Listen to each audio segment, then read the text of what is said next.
dismayed by the extent of the government's post-September 11 surveillance activities, which many of them had previously voted to authorize. House lawmakers Thursday approved new restrictions on the National Security Agency that amount to the most sweeping curbs on domestic intelligence gathering in a generation.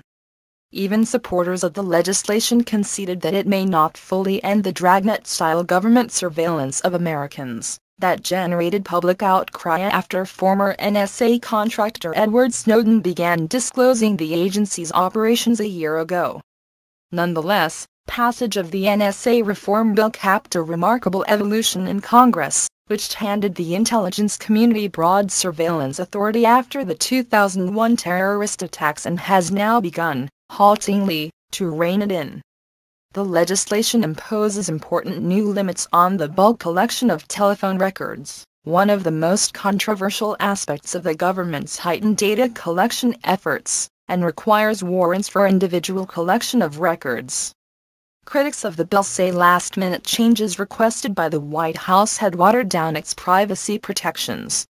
But the vote by an overwhelming 303 lawmakers from both parties, Congress' first legislative response to the Snowden revelations, still marked a sharp rebuke of the NSA.